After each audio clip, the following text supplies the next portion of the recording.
Hey everyone, Tim Schofield here, and today pre-orders start for the new Google Pixel 6a, and Google sent it over a little bit early for us to check out, so thanks to them. Now, pre-orders starting at $449, so the 6a is their budget device. However, it does have their Tensor processor, which last year's 6 and 6 Pro had. The Pixel 7 and 7 Pro will come later this year. I'll be sure to do videos on that, so be sure to subscribe so you're notified. Google also sent over an official Pixel 6a case, so we are going to unbox both of these, get a close look at what comes inside the box, and then of course get some hands-on with this new phone from Google. I will also link to all of the pre-orders down below if you are interested. So all the links will be in the description, but let's get started.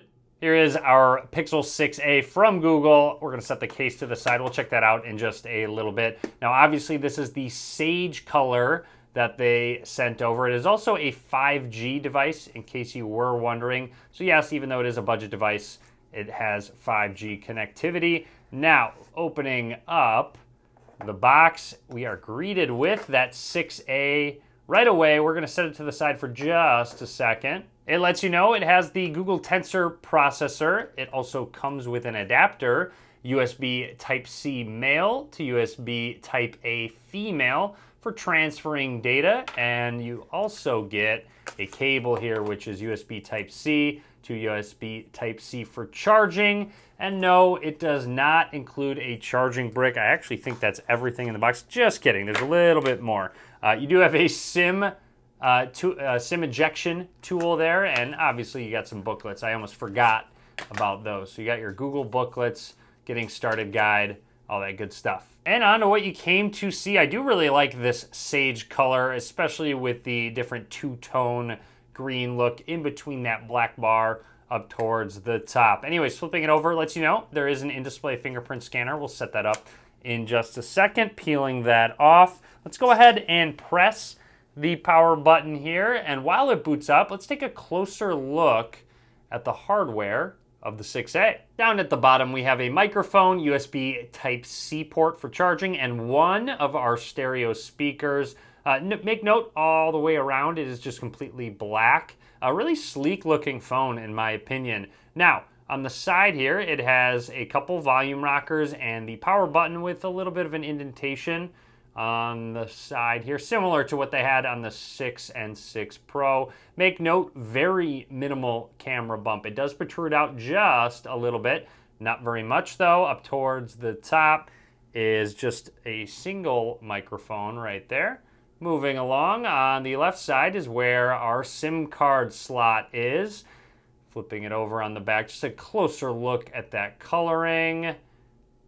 G, Google. And then here's our camera setup. You have a 12.2 megapixel wide angle main sensor and then a 12 megapixel ultra wide angle lens. Now, unfortunately, this did not adopt that 50 megapixel wide angle lens from the 6 and 6 Pro. So I'm very curious to see how the shots are going to turn out. Google has definitely kind of relied heavily on their software when taking pictures historically, and it seems to be no different with the 6a. And you got a flash right here. Now let's run through the startup process. I want to make note, there's a little subtle vibration every time this little ball bounces. Just a nice little touch, and also shows off the vibration motor. Feels good so far. I'll comment on that while I run through the startup process, and I will just talk about anything that's noteworthy. Time to set up that in-display fingerprint scanner. While typing, I did like that vibration motor, had a solid feel to it. Now, touch and hold that sensor, again, giving vibration feedback. It's nothing too strong, has a nice firm feel and response to it. So continuing to lift up and set down my thumb here to set it all up. In-display usually takes a little bit longer than any physical fingerprint scanner. And you do get used to that specific position on the display where to put it, and you can pretty much do it without looking after about a week or two.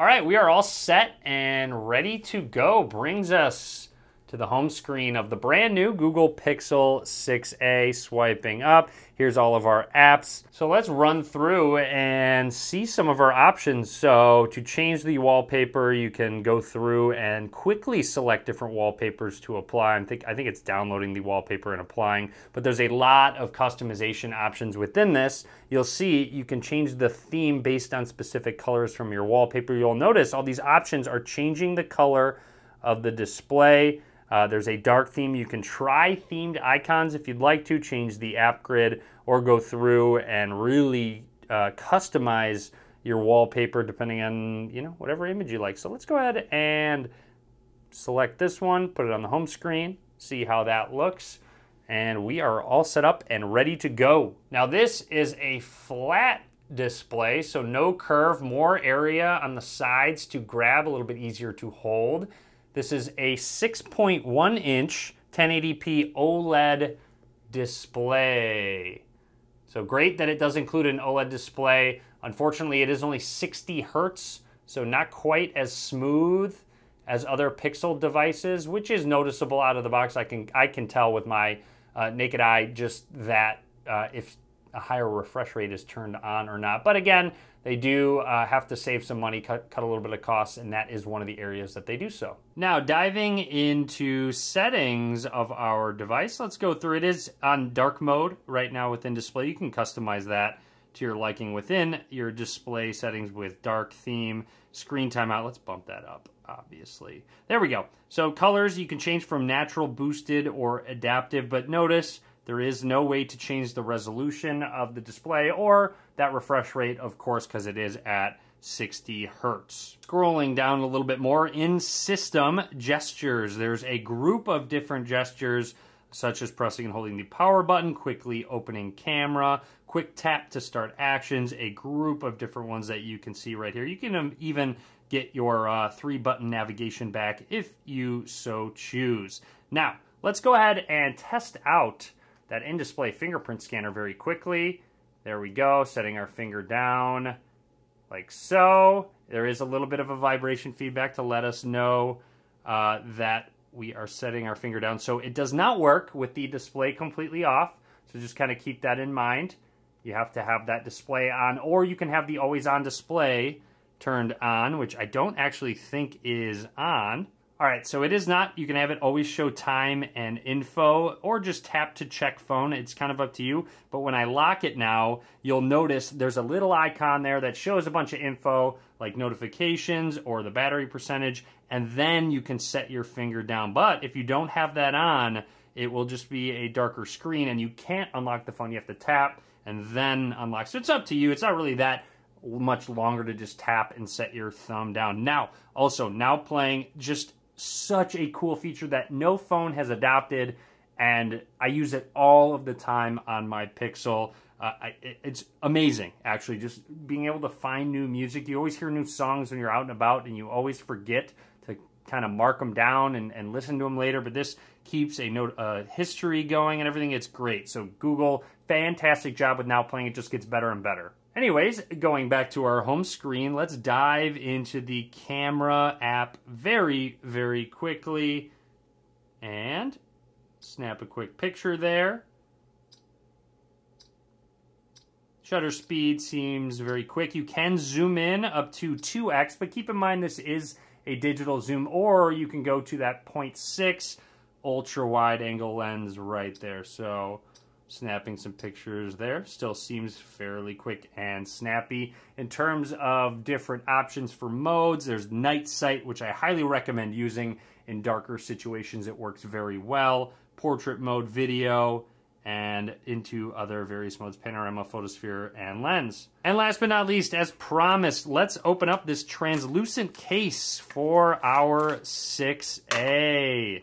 There it is, hashtag Team Pixel. You can sort of see through it, I should say. It's not super flexible, so to speak. It has kind of a harder shell. It is a little bit flexible, though. Now let's pop our Google 6A into our protective case very quickly. And there we have it, themed to match our device color as well. It does cover up The buttons on the side has a bar up towards the top for our cameras to leave those open, and opening for the microphone there. And down at the bottom, cutouts are perfect. So there we have it. That is our unboxing of the Google Pixel 6a. I hope you enjoyed it. A lot more content coming soon, so be sure to click that subscribe button. Be sure to just drop a comment. Let me know what you think about this device. And as always, thanks for watching.